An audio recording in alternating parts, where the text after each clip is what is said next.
तो ऐसा लगता है कि डेनमार्क आना हर पाकिस्तानी के लिए सही फ़ैसला है। पहला दिन या पहला वीक आपका कैसा एक्सपीरियंस था? पाकिस्तानी लोग किस तरह एडजस्ट करते हैं? एवरेज सैलरी है लोगों की वो कितनी तक की हो जाती है? एवली होते हैं या ज़्यादा रिजर्वड होते हैं? नर्स के कोर्स में आप बता सकते हैं कि कितनी आपकी सैलरी है? 3 इंपॉर्टेंट मशवरे बताएं जो आप उन्हें चाहते हैं कि आप उन्हें दें।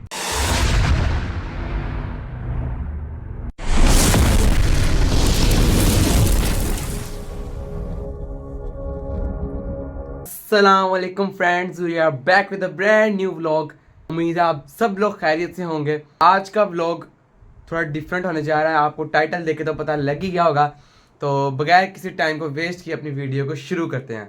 A few moments later. तो आज हमारे साथ मौजूद हैं यासिर भाई, जो यहाँ डेनमार्क में पिछले 12 साल से रह रहे हैं।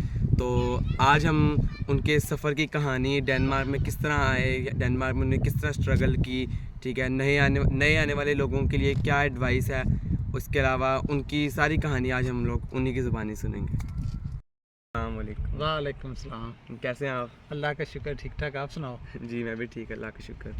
तो फिर करें स्टार्ट? जी जी बिल्कुल जनाब। जी, तो सबसे पहला क्वेश्चन, आप यहाँ डेनमार्क सबसे पहले आपने का प्लान क्यों किया, आप डेनमार्क क्यों आए? जी, आज से 12 साल पहले मैं डेनमार्क इसलिए आया कि तब मैंने देखा कि डेनमार्क एक हैप्पीएस्ट कंट्री है दुनिया का, पहले नंबर पे आया। तो मैंने कहा मैं भी इन लोगों में शामिल हो जाऊँ। ठीक है, तो वैसे इसलिए मैं डेनमार्क आया ना। नॉर्मल डेनमार्क आने की वजह ये भी है कि यहाँ बहुत अच्छी चीज़ें थी जो मैंने सर्च की, देखा। इससे पहले मैं 2-4 कंट्री से मैंने विज़िट किया, लेकिन डेनमार्क मुझे अच्छा लगा। मैंने कहा इधर मूव कर देते हैं। जी सही। क्वेश्चन नंबर 2, तो जब आप यहाँ डेनमार्क आए तो उस टाइम शुरू के दिनों में आपने क्या नोटिस किया कि ये पाकिस्तान के कंपैरिजन में अगर हम लोग देखें तो क्या चीज़ डिफरेंट थी, क्या चीज़ किस तरह का था डेनमार्क? पाकिस्तान और डेनमार्क में डिफरेंट है काफ़ी चीज़ों का। मौसम का बहुत डिफरेंट है, ठीक है। यहाँ गर्मी कम पड़ती है, सर्दी ज़्यादा होती है, और पाकिस्तान में सर्दी कम होती है, गर्मी ज़्यादा होती है।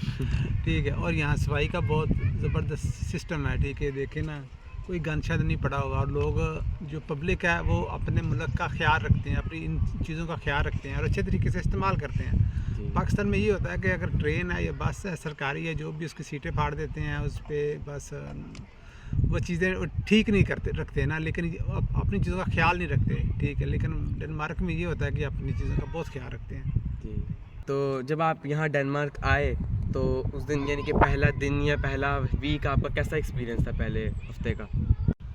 जब मेरा पहला वीक था तो थोड़ा सा अजीब लग रहा था। ठीक है, तो पाकिस्तान से साफजार है, हर बंदा इधर देख के, जब बंदा बाहर निकले तो लोग मुस्कुराते हैं, हाय बोलते हैं। तो मैं सोचता था ये तो मुझे जानते भी नहीं है, ये मुझे हाई क्यों बोलते हैं। ठीक है, तो लेकिन ये साफजार है, यहाँ की मार्केटें वगैरह, खाना पीना, लोग, ठीक है, और यहाँ का मौसम डिफरेंट है। सही, आस्ता आस्ता बंदा डल जाता है इन्हीं चीज़ों में। जी, तो यहाँ पे डेनमार्क में पाकिस्तानी लोग किस तरह एडजस्ट करते हैं? किसी भी मुल्क में बंदा नया नया आया तो थोड़ी सी मुश्किलात तो होती हैं। ठीक है, लेकिन किसी मुल्क में भी आके उस मुल्क की लैंग्वेज सीखे, ठीक है, और अपना जॉब शॉप करे जो आपको अवेलेबल हो, तो साफजार है, सब कुछ ठीक हो जाता है आस्ता आस्ता। लेकिन स्टार्ट में थोड़ी सी मुश्किल होती है, किसी भी कंट्री में चले जाएँ। जी, तो अब जो है क्वेश्चन ये है कि यहाँ पे पाकिस्तानी लोग किस चीज़ से ज़्यादा इम्प्रेस होते हैं या इरिटेट होते हैं? जी, यहाँ पाकिस्तानी ज़्यादातर लोग खुश होते हैं जब गर्मियाँ होती हैं, क्योंकि इतनी ज़्यादा गर्मी नहीं होती, और थोड़े से अपसेट होते हैं जब सर्दी होती है और बर्फ़बारी बहुत ज़्यादा होती है। ठीक है, तो इससे थोड़ा सा लोग होते हैं कि यार इधर तो बर्फ़ बहुत पड़ती है। ठीक है, तो ये तो थोड़ी सी चीज़ें हैं, थोड़ी सी प्लस और माइनस में है इसमें। जी, तो डेनिश लोग जो हैं यहाँ पे वो किस तरह के होते हैं? फ्रेंडली होते हैं या ज़्यादा रिजर्वड होते हैं? ज़्यादातर लोग ना मोस्टली फ्रेंडली होते हैं। ठीक है, जिधर आप जॉब करते हैं, स्कूल जाते हैं, जो भी जिधर भी हैं आप लोगों से मिलते हैं, वो मोस्टली फ्रेंडली होते हैं। ठीक है, और अगर आप रास्ते में भी वैसे भी चल रहे हों तो वो मुस्कुराएंगे, स्माइल थोड़ी सी देंगे, हाय बोलेंगे। ठीक है, तो मोस्टली फ्रेंडली होते हैं डेनमार्क के लोग। जी, तो अब हम बात करते हैं जी जॉब वगैरह के बारे में। तो पाकिस्तानियों के लिए यहाँ पे डेनमार्क में कौन सी जॉब मिलना सबसे पहले शुरू में आसान होता है? जी, आजकल तो आसान है डिलीवरी की जॉब ना, डिलीवरी की जॉब आसानी से मिल जाती है। फूड डिलीवरी की। ठीक है, इसमें यह है कि इसमें लैंग्वेज ज़्यादा रिक्वायर नहीं थी, इसमें हाय हेलो करना है तो फूड लेनी है, डिलीवर कर देनी है। तो दूसरी ज़्यादातर लोग करते हैं फिर रेस्टोरेंट वगैरह में जॉब्स ना, ठीक है, या क्लिनिक की जॉब आ जाती है, सही है। तो ये ज़रा लैंग्वेज ना आती हो तो ये थोड़ी सी आसानी से मिल जाती है। अच्छा जी, तो क्या लैंग्वेज की प्रॉब्लम होती है यहाँ पे जॉब ढूंढने में? जी साफ ज़ाहिर है लैंग्वेज की प्रॉब्लम होती है, क्योंकि वो कहते हैं जी आपको लैंग्वेज नहीं आती, लेकिन जो फूड डिलीवरी की जॉब है ना उसमें लैंग्वेज की प्रॉब्लम नहीं होती। एक ऐसी जॉब है जिसमें आपकी लैंग्वेज की प्रॉब्लम बिल्कुल नहीं होती, और अगर स्टार्ट में हो भी, फॉर एग्जांपल ये क्लीनर की जॉब है या किसी रेस्टोरेंट वगैरह में जॉब है, तो वो उधर फिर इंग्लिश चल जाती है ना, इंग्लिश मोस्टली लोग इधर बोलते हैं। जी। तो आप यहाँ पे क्या काम करते हैं और आप उस काम तक पहुँचने के लिए आपको किस तरह का सफ़र था आपका? जी मैंने यहाँ असिस्टिंग नर्स का कोर्स किया हुआ है जो 3.5 साल का है। जी। ठीक है, तो बहुत अच्छा कोर्स है। इसमें आपको जॉब्स जो है ना, आप कभी भी जॉब के बगैर नहीं रह सकते। आप जितना काम करना चाहते हैं उतना आपको इधर काम मिल जाता है, ठीक है। तो साफ ज़रा स्टार्ट में आपको थोड़ी सी लैंग्वेज करना पड़ती है, उसके बाद फिर आपको ये कोर्स स्टार्ट करें। 3.5 साल का कोर्स है, सही है। तो ये एक बेस्ट चीज़ है अगर किसी बंदे ने इधर आके एडजस्ट होना है, लेकिन साफ ज़रा सबसे पहले लैंग्वेज ज़रूरी है। जी। तो यहाँ पे जो है डेनमार्क में जो एवरेज सैलरी है लोगों की, वो कितनी तक की हो जाती है एवरेज सैलरी, अगर वो लैंग्वेज सीखे और कोई लैंग्वेज सीखने के बाद कोई जॉब करे और लैंग्वेज सीखे बगैर भी कोई जॉब करे, तो इन दोनों जो है ऑप्शंस में कितनी एवरेज सैलरी होती है बंदे की? इसमें एवरेज सैलरी में यही है ना, इसमें लैंग्वेज का इतना ज़्यादा नहीं है, ठीक है। अगर आपने लैंग्वेज की है, आती है या नहीं आती ना, तकरीबन एवरेज जो सैलरी है ना 25 से 30 हज़ार है। हाँ, अगर आपने कोर्स किया हुआ है या पाकिस्तान से कोई डिग्री की हुई है, ठीक है, उस लिहाज से आपकी पे बहुत ज़्यादा होगी, ठीक है। नॉर्मल जो सैलरी है वो तकरीबन 25 से 30 हज़ार। अगर बंदा 37 आवर्स काम करे ना तो 25 से 30 हज़ार मिलती है, जिसने कोई प्रोफेशनल कोई कोर्स नहीं किया हुआ। जी। तो आपकी जो आपने जैसे बताया कि आप नर्स का आपने कोर्स किया हुआ है, तो आप इस नर्स के कोर्स में आप बता सकते हैं कि कितनी आपकी सैलरी, यानी कि एवरेज तो सैलरी होती है, और अगर ज़्यादा काम करते तो कितनी होती है, थोड़ा काम करते तो कितनी होती है?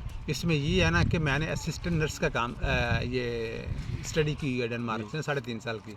इसमें जो नॉर्मल एवरेज सैलरी है ना वो तकरीबन 35 से 40,000 है। अब डिपेंड करता है आप शाम को जॉब करते हैं, आप डे को जॉब करते हैं, दिन को, या आप रात को करते हैं। लेकिन नॉर्मल मेरी जो निकल आती है, नॉर्मल इधर कुछ सैलरी बताता तो नहीं है, मेरी तकरीबन 40,000 करोड़ निकल आती है ना, ठीक है, एक जॉब से। और मैं 2 जॉब्स करता हूँ, सही है। और मैं वीक्स में 1 छुट्टी करता हूँ ना, एक हॉस्पिटल में जॉब है और एक घरों में जाके उनको अपना मेडिसिन वगैरह देता हूँ, सही है।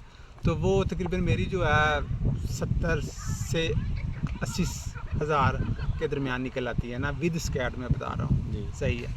तो नॉर्मल जो है, अगर मेरे वाला किसी ने कोर्स किया, वो डे टाइम जॉब कर रहा है, तो उसकी तकरीबन 40 हज़ार समझ ले, लेकिन मैं थोड़ा सा ज़्यादा काम करता हूँ, सही है। तो इसलिए मेरी तकरीबन 70 से 80 हज़ार सैलरी निकल आती है पर मंथ। तो यहाँ जो है टैक्स भी मैंने सुना है कि काफ़ी कटता है यहाँ पे जॉब्स के ऊपर। हाँ जी, टैक्स तो वाकई बहुत ज़्यादा करता है। टैक्स तो तकरीबन 39-40 से स्टार्ट होता है, और जितनी ज़्यादा आपकी सैलरी होगी, ठीक है, उतना ज़्यादा आपका टैक्स कटेगा। लेकिन जो मेरा टैक्स कट रहा है वो तकरीबन 44-45 के दरमियान, क्योंकि मैं टॉप टैक्स दे रहा हूँ ना, मेरी सैलरी ज़्यादा है, ठीक है, तो इसलिए फिर मैं टैक्स भी ज़्यादा दे रहा हूँ। तो टैक्स वाकई इधर बहुत ज़्यादा है, लेकिन फिर भी पैसे अच्छे खासे बन जाते हैं। जी। तो यहाँ डेनमार्क में घर ख़रीदना या फिर रेंट पर लेना कितना मुश्किल है या फिर कितना आसान है? जी, डेनमार्क में घर रेंट पर लेना तो इतना मुश्किल नहीं है, ठीक है। तो यहाँ आप प्राइवेट किसी बंदे से ले सकते हैं, और यहाँ पर इधर कंपनी उधर आपने रजिस्टर करवाना है, और जो ही आपका लिस्ट में नाम आ जाएगा, 6 महीने में आ जाए, साल में आ जाए, 2 साल में आ जाए, अब डिपेंड करता है किस एरिया में है, ठीक है, तो वो आपको घर मिल जाता है। अब रही ख़रीदने की बात ये है कि अगर आप जॉब करते हैं फुल टाइम और आपका वो शो हो रहा है कि आप इतना टैक्स दे रहे हैं गवर्नमेंट को, और आपकी इतनी जॉब है, आपकी इतनी इनकम है, ठीक है, तो उस लिहाज से वो आपकी सेविंग भी देखते हैं कि अगर आपकी 40 हज़ार तनख्वाह ले रहे हैं तो आपकी सेविंग पर मंथ कितनी जा रही है, तो उस लिहाज से फिर आपको घर ख़रीद भी सकते हैं। जी, सही है। तो ख़रीदने के लिए बस आपकी सेविंग अच्छी हो, आपकी इनकम अच्छी हो, वो जिस पे बैंक ने आपको लोन देना है, सही है, तो उस चीज़ों से आप घर यहाँ ख़रीद भी सकते हैं। लेकिन आपकी वो सेविंग देखते हैं और आपकी तनख्वाह देखते हैं कि आप कितनी तनख्वाह ले रहे हैं। जी। जी, तो माशाल्लाह आपने भी मेरे ख्याल अभी थोड़े दिन पहले यहाँ घर लिया है, तो वहाँ पे अभी जा तो नहीं लग सकता, लेकिन मैं पिक्चर अपलोड कर दूँगा यहाँ पे, तो आप देख लीजिएगा आप लोग घर यहाँ पे। की 1 सितंबर से ना, ठीक है, उसके बाद आप घर से देख सकते हैं, कोई मसला नहीं, लेकिन उससे पहले उधर वो रह रहा है, सही है, तो इसलिए वो घर वीडियो में आना तो मुश्किल है, लेकिन मेरे पास पिक्चर्स हैं उस घर की जी ठीक है, तो वो मैं आपको दे दूँगा, वो आप अपलोड कर दीजिएगा। जी जी। तो क्या चीज़ें हैं जो डेनमार्क में नहीं होती, जो यानी कि पाकिस्तान में है और डेनमार्क में मिसिंग है? जी मैं तो बहुत ज़्यादा मिस करता हूँ अपनी फैमिली को, ठीक जी। है, अपने बहन भाइयों को, सही है, तो मेरे वालिद साहब हैं, उनको बहुत ज़्यादा मिस करता हूँ, सही है, तो बाकी मैं एक और चीज़ मिस करता हूँ, स्ट्रीट फूड को ना, जी ठीक है, यहाँ स्ट्रीट फूड नहीं है जो पाकिस्तान में मिलती है, उसका भी अपने मज़ा है। जी। यहाँ डेनमार्क में जो पाकिस्तान से लोग आना चाहते हैं, तो आप उनके लिए आप क्या मशवरा दे सकते हैं? जो कि ऐसे 3 इम्पोर्टेंट मशवरे बताएं जो आप उन्हें चाहते हैं कि आप उन्हें दें। मैं तो कहता हूँ कि जी जिस बंदे का प्लान है डेनमार्क आने का, तो वो तो एक लैंग्वेज उधर से थोड़ी सी सीख ले, ताकि उसको थोड़ा सा पता चल जाए कि लैंग्वेज क्या है ना, ठीक है, उसको थोड़ी सी आ जाएगी लैंग्वेज। दूसरी चीज़ ये है कि वो कुछ ना कुछ उसके पास स्किल्स हो, ठीक है, ताकि उसको इधर आके थोड़ी मुश्किल कम हो, कम से कम मुश्किल उसको हो। तो तीसरी बात ये है कि जब बंदा वो इधर आ जाए, इस कंट्रीज़ के रूल फॉलो करे, ट्रैफिक वगैरह में, ये वो टिकट, ट्रेन शेयर में, बस वगैरह में टिकट शेयर का जो इनके रूल्स हैं वो फॉलो करें, ठीक है, तो डेनमार्क एक दुनिया की बेस्ट कंट्री है। जी। तो आपको ऐसा लगता है कि डेनमार्क आना हर पाकिस्तानी के लिए सही फ़ैसला है? जी मेरे ख्याल में तो डेनमार्क आना एक बहुत अच्छा फ़ैसला है, जो बंदा आना चाहता है, ठीक है, अगर इनके पास इनके हिसाब से रिक्वायरमेंट है कुछ, अगर वो बंदा उन चीज़ों पे पूरा उतर रहा है तो वो स्ट्रगल कर सकता है कुछ मंथ या कुछ साल, तो उसको ज़रूर डेनमार्क आना चाहिए ना, ठीक है, इसलिए मैं तो कहता हूँ कि डेनमार्क आना चाहिए। जी, बेस्ट है यानी कि। हाँ जी। अगर आप यहाँ पे 12 साल आए हुए पहले अपने आप से मिलें, तो आप अपने बारे में क्या कहना चाहेंगे? अगर मुझे पता होता मैंने डेनमार्क आना है, तब तो मैं थोड़ी सी लैंग्वेज सीख के आता, कुछ हुनर वगैरह कुछ स्किल्स सीख के आता, तब पाकिस्तान से ही जो मैंने यहाँ आके सीखा है, यहाँ टाइम मेरा हुआ है वेस्ट तो नहीं मैं कह सकता, ठीक है, तो वो मैं अगर थोड़ा सा पहले ट्राई की होती तो मेरा यहाँ आगे वो टाइम थोड़ा सा कम जल्दी हो जाने था, सारे काम जल्दी हो जाने। जी जी। तो कोई ऐसा वर्ड यहाँ डेनमार्क का जो आपको बहुत पसंद हो या फ़नी लगता हो? जब आप कोई भी अब किसी से भी रास्ते में मिलें या देखें किसी को, वो तो हाई कहते हैं, ठीक है, अगर किसी से कोई थोड़ी सी गलती हो जाए तो वो ओल्ड स्कूल कहते हैं, सॉरी कहते हैं, उसी वक्त किसी से हाथ थोड़ा सा टच हो जाए तो उसे सॉरी कह देते हैं, ठीक है, अगर आप किसी को चीज़ दें, ठीक है, तो वो आपको ठक कहते हैं, इसका मतलब होता है कि थैंक यू, ठीक है, ये 3 चीज़ें इनकी जो ना बहुत ज़्यादा चलती हैं। अच्छा अच्छा। तो यहाँ पे डेनमार्क में कोई ऐसी चीज़ जो आप पाकिस्तान की बहुत मिस करते हो? मैंने पहले भी थोड़ा सा जिक्र किया कि मैं अपनी फैमिली को बहुत मिस करता हूँ, तो और दूसरी चीज़ है कि मैं स्ट्रीट फूड बहुत मिस करता हूँ, ये 2 चीज़ें मैं बहुत मिस करता हूँ। जी। तो अगर जैसे आपके पास अगर कोई एक मौका हो कि आप डेनमार्क में कोई एक चीज़ हो जो आप चेंज कर सके, तो आपको क्या चीज़ चेंज करना पसंद करेंगे? मैं तो कहता हूँ कि डॉक्यूमेंट्स के लिहाज से उन्होंने काफ़ी सख्ती की हुई है ना, ठीक है, तो अगर डॉक्यूमेंट्स में थोड़ी सी चेंजिंग आ जाए, फॉर एग्जांपल पीआर में थोड़े से रूल चेंज कर दें और पासपोर्ट वगैरह लेने में, तो बहुत अच्छी बात है ना, ठीक है, लेकिन साफ ज़रा ये देते हैं, लेकिन इनके बहुत ज़्यादा रूल्स हैं, उसमें उनको फॉलो करो तो आपको वो भी चीज़ें मिल जाती हैं, इतनी मुश्किल नहीं है, लेकिन अगर उसमें आसानी थोड़ी सी कर दे तो बेस्ट है। जी। तो आज की वीडियो में इतना था। उम्मीद है आपको ये आज की वीडियो इन्फॉर्मेटिव लगी होगी, और ये जो आपने डॉक्यूमेंट वाली बात की थी, तो ये जो है टॉपिक काफ़ी लंबा जाएगा मेरे ख्याल से। जी ऐसे ही, ये बहुत लंबा टॉपिक है। जी। तो अगर आपको इस लिहाज से वीडियो चाहिए तो आप कमेंट्स में मुझे ज़रूर बताइएगा, हम इसमें डिटेल वीडियो बना के ज़रूर अपलोड करेंगे। आज की वीडियो में इतना ही। उम्मीद है आपको आज की वीडियो ज़रूर अच्छी लगी होगी। तो वीडियो अच्छी लगी हो तो चैनल को जाके सब्सक्राइब कर दें, कमेंट करें, शेयर करें और लाइक करें। Don't forget to press the bell icon. तो मिलते हैं नेक्स्ट वीडियो में, तब तक के लिए अल्लाह हाफ़िज़।